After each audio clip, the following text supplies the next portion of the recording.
आप लोग का स्वागत है आपके YouTube channel learn as lemon पे।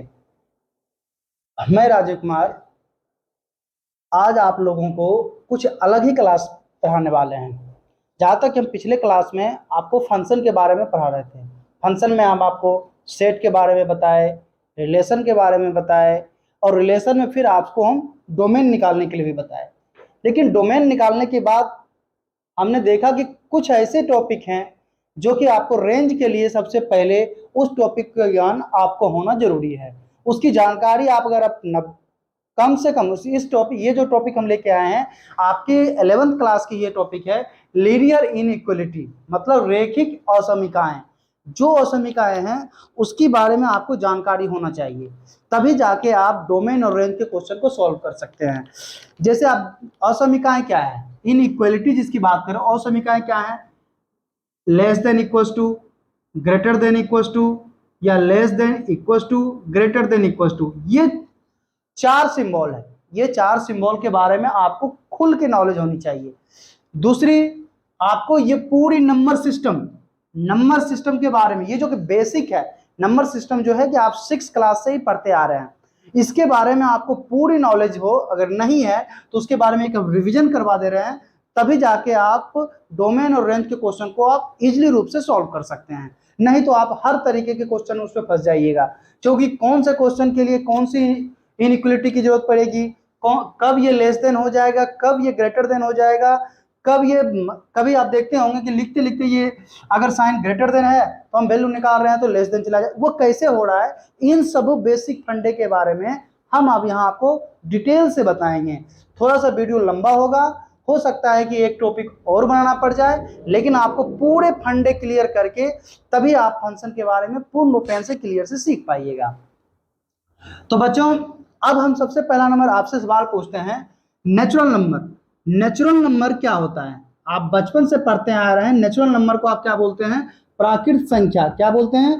प्राकृत संख्या बोलते हैं ना। प्राकृत संख्या किसको कहते हैं? गिनती की संख्या को, जिसे हम काउंट कर सकें, वो संख्या प्राकृत संख्या कहलाती है। बचपन से ही पढ़ते आ रहे हैं, जैसे 1 2 3 मुझसे डॉट 4 5 6 7 8 9 से कहां तक? इंफिनिटी तक।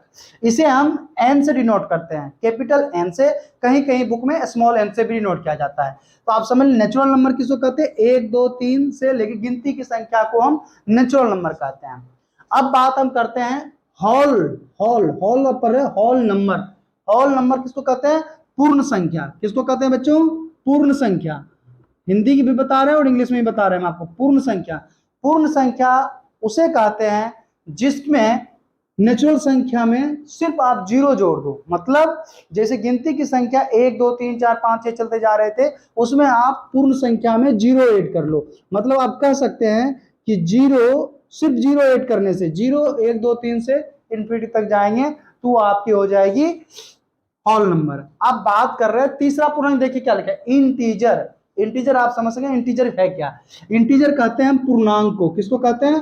पूर्णांक संख्या। आप हिंदी में पढ़ रहे होंगे, इसको इंग्लिश में बोलते हैं इंटीजर। ठीक है, इंटीजर को हम आई से डिनोट करते हैं। क्या चीज से? कैपिटल आई से हम इंटीजर को डिनोट करते हैं। अब बात करते हैं इंटीजर है क्या। इंटीजर मतलब पूर्णांक, मतलब माइनस इंफिनिटी से लेके इंफिनिटी तक की संख्या को क्या बोलते हैं? हम इंटीजर बोलते हैं। मतलब माइनस इंफिनिटी से इंफिनिटी, मतलब इन सारों में निगेटिव वैल्यू, जितनी भी निगेटिव वैल्यू आएगी, मतलब माइनस इंफिनिटी से लेके यहां तक की टोटल संख्या को हम इंटीजर बोलते हैं। क्या बोलते हैं? पूर्णांक संख्या बोलते हैं। इसमें इंटीजर को दो फॉर्म में हो जाते हैं। इंटीजर कितने होते हैं? दो फॉर्म में। एक तो हो जाता है निगेटिव इंटीजर, जिसे बोलते हैं ऋण पूर्णांक। एक होते हैं धन पूर्णांक। ठीक है, आई, इसको तो आई निगेटिव से डिनोट कर देते हैं, इसको आई प्लस से डिनोट कर देते हैं। ठीक है, देखिए आप कोई भी अगर इसको निगेटिव में माइनस निगेटिव से चलिएगा, जैसे मान लीजिए -3 आएगा, -2 आएगा, -1 आएगा, फिर 0 आएगा, 1 2 3 से इंफिनिटी तक जाइएगा ना। तो ऐसे में इसमें क्या हो गया, इतनी सी पार्ट को हम क्या बोलते हैं? निगेटिव पूर्णांक। इसको बोलते हैं धनात्मक पूर्णांक। ठीक है, तो ये चीज धनात्मक पूर्णांक को ही हम नेचुरल नंबर भी कर सकते हैं। धनात्मक पूर्णांक को हम नेचुरल नंबर कर सकते हैं। देखिए 1 2 3 क्या है, धनात्मक पूर्णांक। कहीं भी अगर आपको बुक में लिखा हुआ, अगर क्वेश्चन में दे दे कि धनात्मक पूर्णांक है, तो आप समझ लेना गिनती की संख्या है। ये सब चीजें बेसिक फंडे बता रहे हैं हम। मेरा मेन मकसद है इस वीडियो को बनाने का कि आपको ये बेसिक लाइनें, बेसिक जो बुकों में लिखी होती है, लिख देता है धनात्मक पूर्णांक संख्या या x belongs to x real numbers, मतलब रियल नंबर से बिलोंग। अब रियल नंबर पता ही नहीं होता है आदमी को रियल नंबर है क्या, तो उन सबों के बारे में आप डिटेल समझाएंगे। तो 1 2 3 से इंफिनिटी क्या होगा, नेचुरल नंबर। और ये क्या हो गया, निगेटिव पूर्णांक। निगेटिव पूर्णांक का सबसे, अब ऐसा पूछ दें कि सबसे बड़ी निगेटिव पूर्णांक की सबसे बड़ी संख्या क्या है, तो आप लोग तो सोच के बता दोगे यार ये बड़ी संख्या तो -4 5 6 ये लेकिन हमेशा याद रखना कि निगेटिव में जो भी संख्या होती है तो वो क्या होता है, कर्जे की संख्या होती है, और कर्ज कभी बड़ा। अब देखिए अगर हम बात कर लें -3 -1, इस दोनों में से बड़ा कौन है, तो ऑब्वियसली कौन सा बड़ा है, -1 बड़ा है, क्योंकि 1 रुपये की कर्ज और 3 रुपये की कर्ज, तो आपको भी पता है कि 1 रुपये की कर्ज देने में सबसे ज्यादा इजी है और 3 रुपये कर्ज ज्यादा बड़ा हो जाता है। जो चीज कर्ज होता है उसको निगेटिव में शो करते हैं, तो इसलिए हमेशा एक क्या होगा, बड़ा होगा। लेकिन वही चीज धन पूर्णांक में करें तो 1 बड़ा होगा या 1 के इससे क्या बड़ा होगा, 1 से 3 बड़ा होगा, होगा ना। लेकिन यहाँ पर क्या है, 3 से 1 बड़ा, लेकिन निगेटिव में 1 बड़ा। ये चीजें आप ध्यान से सीख लीजिए, ये बेसिक जो आपको आगे बहुत काम आए। अब बेसिक समझ गए ये क्या है, तो इस पे आप आगे इंटीजर समझ गए, -इन्फिनिटी से कहां तक, इन्फिनिटी तक। अब रेशनल नंबर, रेशनल नंबर किसको कहते हैं, जो p बाय क्यू के फॉर्म में हो और q equal to not zero, q equal to not zero, ऐसा संख्या जो क्या हो, p बाय क्यू के फॉर्म में हो, ठीक है, और वो क्या हो, रेशनल संख्या। मतलब इसमें हम कह सकते हैं रेशनल नंबर में वो सारी संख्याएं आ जाएंगी, प्राकृत संख्या भी आ जाएगी, होल नंबर भी आ जाएगा, इंटीजर भी आ जाएगा और भिन्न संख्या भी आ जाएगा। भिन्न संख्या के मतलब अभी इंटीजर में हम वो भिन्न संख्या नहीं ले रहे थे, इंटीजर में सिर्फ नंबर संख्या ले रहे थे, लेकिन रेशनल नंबर में ऐसी संख्या भी आएगी 1/2 -1/2 -1/4, जो भी संख्याएं होगी इस टाइप की संख्याएं पूरी की पूरी आ जाएगी। आप समझ गए। इरेशनल नंबर क्या होता है, जिसकी की परिमेय संख्या, जिसकी √3 √2 पाई, ऐसी संख्याएं जिसकी वैल्यू आपको पूर्ण वर्ग नहीं हो, वो अपरिमेय संख्या होता है। और इन रियल नंबर आप किसको कहते हैं, ये समझे। अब देखिए हम अब स्पेशली समझा रहे हैं, ये क्या हो गया, प्राकृत संख्या। प्राकृत संख्या को हम एक गोल से डिनोट कर दिए। अब देखिएगा प्राकृत संख्या को से होल नंबर को लाल से डिनोट कर रहे हैं। अब देखिए ये समझते जाइएगा, मतलब अगर कोई पूछ ले होल नंबर क्या है, तो जीरो और नेचुरल नंबर को मिला के होल नंबर बन रहे हैं। इंटीजर की बात करें तो ये तीनों को मिला के एक इंटीजर बन रहा है ना, इन तीनों को मिला के इंटीजर बनेंगे।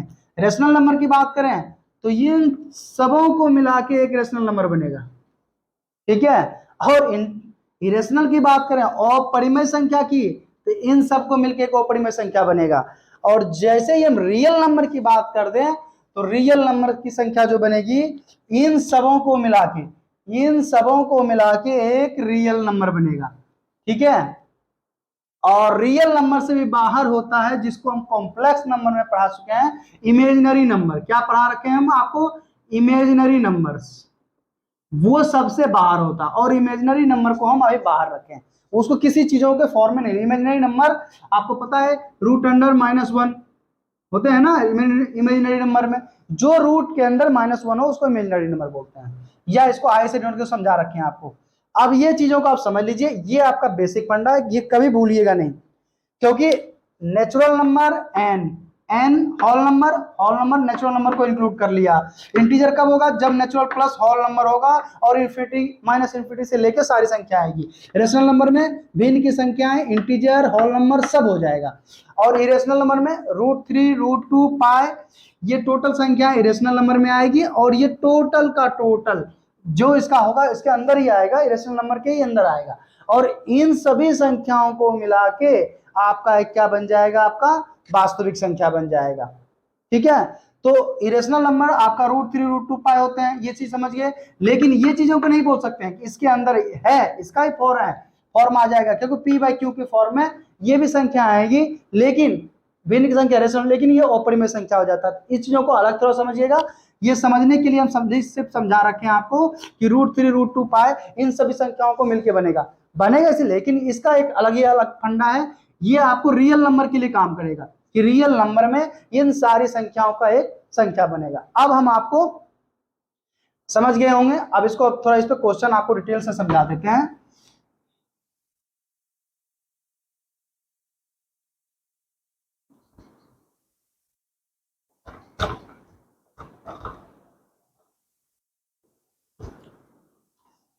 अब एक चीज लिखने वाले हैं आपको, NWI, ठीक है। NWI मतलब n क्या है, सबसेट होगा किसका, बता रखे हैं पीछे भी, होल नंबर का। होल नंबर सबसेट क्या होगा, इंटीजर का होगा ना, क्योंकि सबसेट नेचुरल नंबर जो होगा सबसेट होगा होल नंबर का, होल नंबर सबसेट होगा इंटीजर का, और इंटीजर जो सबसेट होगा आपको किसको कहेंगे, इसको हम बोलेंगे रेशनल नंबर। रेशनल नंबर को आप मान लो Q से डिनोट कर देते हैं, हम किससे डिनोट कर देते हैं, Q से। तो NWI और Q ये याद रख लिए, और ये सारे के सारे ऑल जितने भी हैं ये सबसेट हो जाएंगे किसके, आपके रियल नंबर का। सबसेट किसका होगा, रियल नंबर का, या आर से बिलोंग करेंगे। ये आप सेट में आपको बता रखें, यहां पर क्लियर, इसको भूलिएगा मत, क्योंकि ये चीजों को और इस पे बेसिक जो ये लंबा वीडियो हम लेंगे वो नेचुरल सिस्टम में हम इसका एक अच्छा सा टॉपिक बनाएंगे, उसमें आपको खुल के समझाएंगे। ये आपको फंडा समझा दिए कि ऐसे ऐसे ये चीजें होते हैं, रियल नंबर जो होता है इन सबों को मिलकर बनता है। ये चीज आप क्लियर हो गए। अब हम इनइक्वलिटी की बात कर लें। किसकी बात कर लें, इनइक्वलिटी, असमीकाएं की।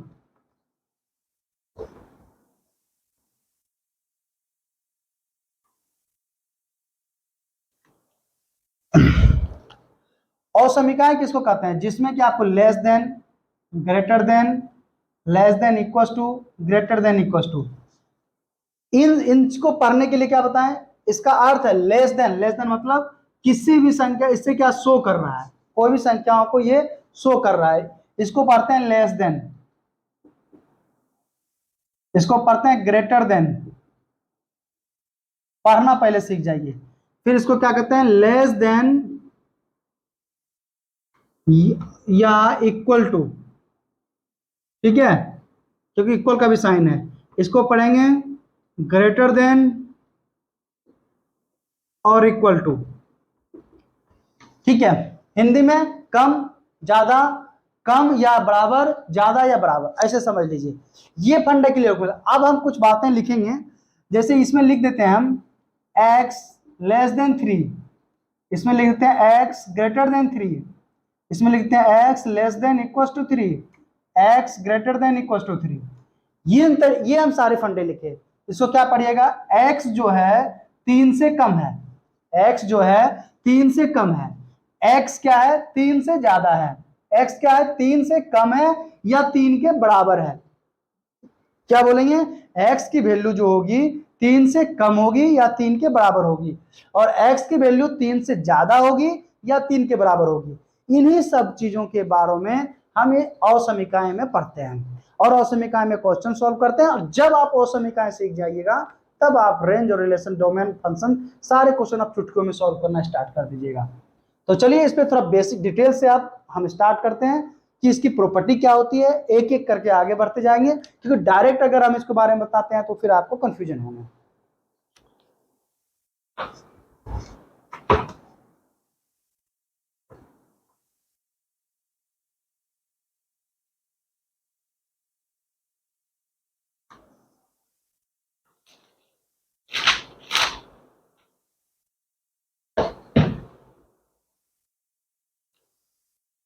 इक्वल टू 20 देते हैं तो इसे आप समीकरण बोलते हैं। इसे आप क्या बोलते हैं, समीकरण बोलते हैं, क्योंकि बराबर का साइन लग गया। जब इसमें हम x plus Y less than 20 लिख दें या x plus Y greater than 20 लिख दें तो इसे आप क्या बोलोगे, समीकरण नहीं बोलो। x plus Y greater than equal to 20 या x plus Y less than equal to 20, ठीक है।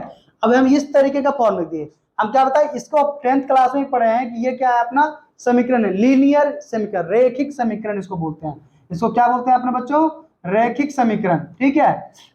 तो ये अपना एक समीकरण कहलाता है। लेकिन जहां पे आपको बिना बराबर का मिल जाए तो उसे समीकरण नहीं बोल सकते हैं, आप उसको सिर्फ क्या बोल सकते हैं, असमीकरण। यह समीकरण नहीं है क्योंकि इक्वलिटी का साइन इसमें नहीं है, तो ये समीकरण नहीं है। याद रखिए ये क्या है, समीकरण नहीं है। ये भी क्या है, समीकरण नहीं है। ऐसे ऐसे क्वेश्चन भी ऑब्जेक्टिव में पूछे जा सकते हैं, लेकिन इसमें ग्रेटर देन इक्वल टू लगा हुआ है तो ये समीकरण है। ठीक है, ये समीकरण होंगे और इसमें भी समीकरण होंगे क्योंकि लेस देन इक्वल टू ये भी। तो ये समीकरण एक पहचानने का तरीका हुआ कि समीकरण में अगर लेस देन बराबर की साइन है तो आप इजीली रूप से कह सकते हो कि ये समीकरण है, अन्यथा ये समीकरण नहीं है। समीकरण के और भी फंड है, जैसे ये तो सिंपल बताया।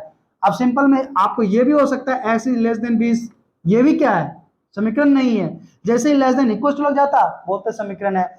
कुछ ऐसे ही फंड है, X square A X square plus B X plus C less than equal to, ये भी समीकरण नहीं है। जैसे ही लेस देन इक्वल टू लगेगा ये भी